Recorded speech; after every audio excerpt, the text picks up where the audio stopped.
This week, MCHS covers an award-winning alum. MCHS Student Media dives into fall activities at Richardson's Corn Maze. Girls volleyball raises money to help block out cancer. We look into spooky houses to visit around McHenry. And all that and more on the Warrior Weekly.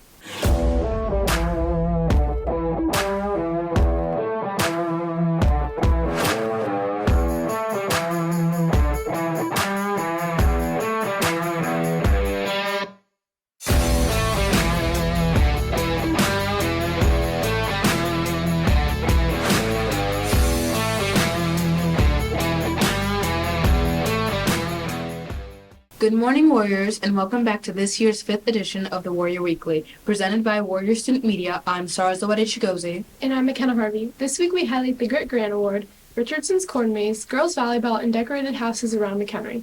But first, Warrior Student Media covers the story on the Grit Grant Award earned by a student alum from MCHS. Last week, former MCHS student and graduate Arlette Zarate Diaz received a $2,500 GRIT grant following her work in the Incubator Edu class at MCHS, which she took last year. So the award that Arlette received today is known as a GRIT grant. And a GRIT grant awards students that are, of course, gritty, right? They've gone through something, a severe kind of an adversity, and overcame it. But more importantly than that, the GRIT grant focuses on motivating others to never quit no matter the obstacle. So if that student can overcome whatever he or she overcame, then what's our excuse not to? Arlette explains her experience with the incubator and also how she got into the class in the first place.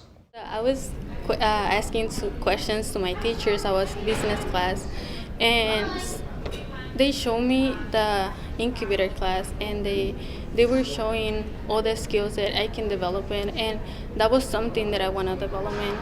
One of the skills, it was be patient and learning about business, because my dad has his own business and I want to learn that.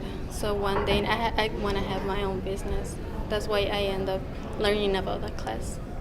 Mr. McKenzie explains what the Incubator Edu class teaches to its students and what they may experience when entering. What the incubator program does is it teaches entrepreneurship to students by bringing in outside community entrepreneurs to help teach industry-specific classes. So for instance, who better to teach marketing than maybe the people that do Dunkin' Donuts marketing, right? So we bring in outside community members to help teach the teacher to teach the class and teach the students. If you are interested in taking part in the Incubator Edu class at MCHS, or if you have any other questions regarding it, please talk to your counselor for more details. Reporting for the Warrior Weekly were Caleb Bone, Lex Bach, Ryson Delcheka, and Hunter Hinckley. Next, we take a peek at what Richardson's Corn Maze offers the community. One of the several fall activities that sparks the interest of our MCHS students is the family-owned Richardson's Corn Maze. This year, they have partnered up with John Deere to create the season's theme. Owner Ryan Richardson shares how they came up with the theme. Which was a unique opportunity for us. We've done some smaller scale things like that, but never a bigger corporate one like John Deere. So that was kind of fun. It was an interesting experience.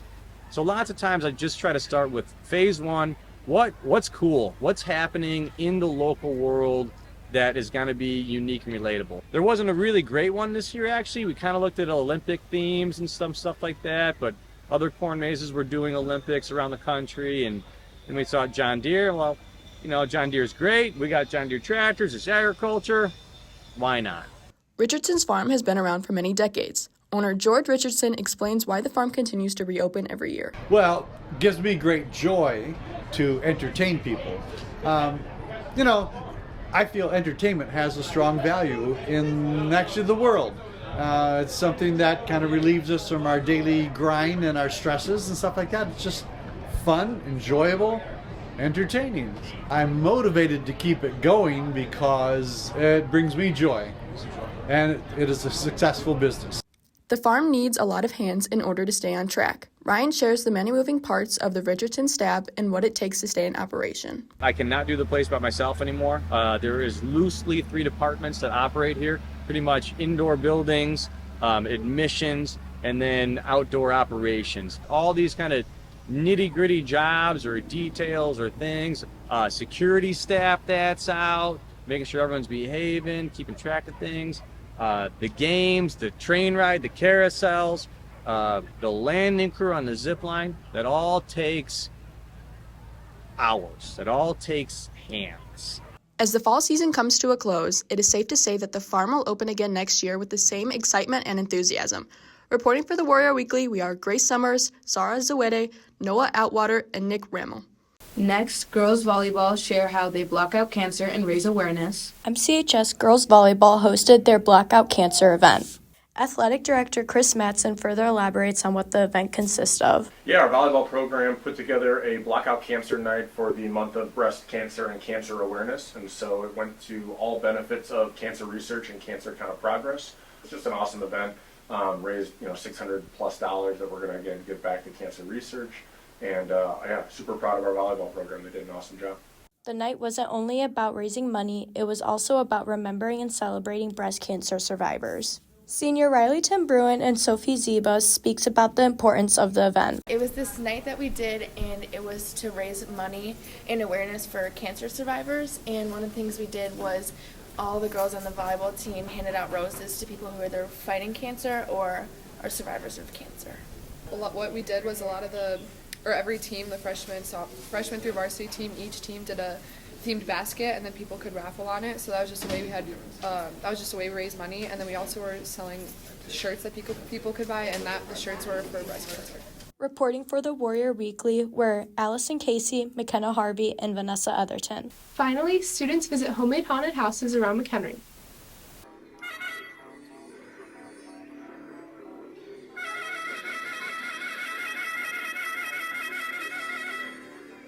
Families and friends in the McHenry community will be able to visit decorated houses in time for Halloween. House owners of Carnival of Terror Cemetery, Matt and Nora Mabus, along with house owner of Nightmare on Rogers, share what got them into decorating their houses in time for the holiday.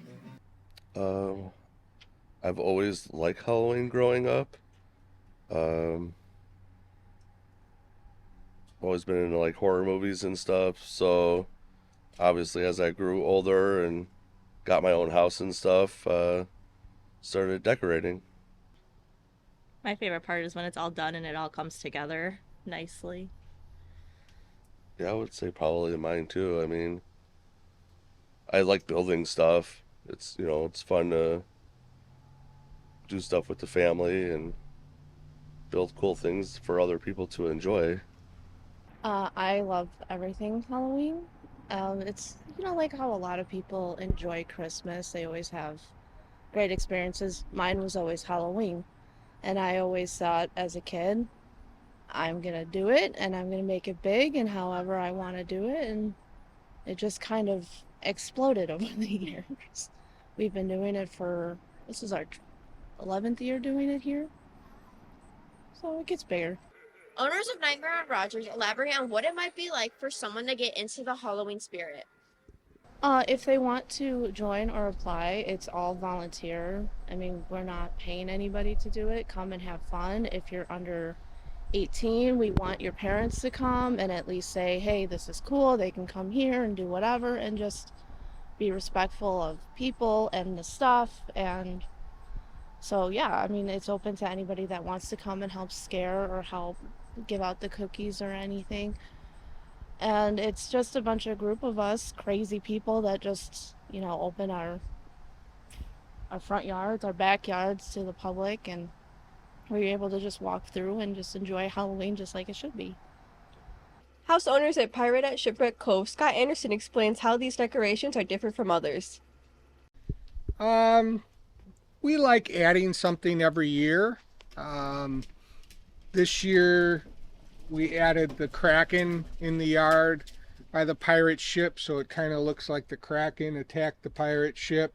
And then our little friend here, we just got him just the other day, but it's all on that same theme. It's all the pirate theme stuff. During the day looks completely different than what it looks like at night. At night, this archway, all the eyes on it are red and glow. At night, all of the torches, all of the lights are flicker lights, so it looks like candle lights and flames. So yeah, at night it gives it a very different feel. It's almost like it comes alive. Scott Anderson reveals how his theme for his decorations become what they are today. When we got into the pirates, it's always been kind of the same theme. We started with the jail cell and a couple things on the front porch, and then each year we just add a few more things to it. We try to keep it to the pirate theme. We don't do all the different Halloween things. We just focus on the pirate ship and the skeleton pirates and stuff like that, to make it that nautical pirate feel. So yeah, we stick to that, and we don't sway too much from that. Make sure to visit fun Halloween festivities around McHenry for the scary month of October with family and friends. Reporting for the Warrior Weekly, we are Cameron Mitchell, Fionn Curtain, Elvie Julio, and Scotty Cole. Have a spooky week, Warrior. That's all for today's show. Be sure to follow the Warrior Weekly on all social media platforms, including X, Insta, and TikTok. For McKenna Harvey and all Warrior Student Media, I'm Sarah Zoetti Chigozi. Have a spooky week, Warriors.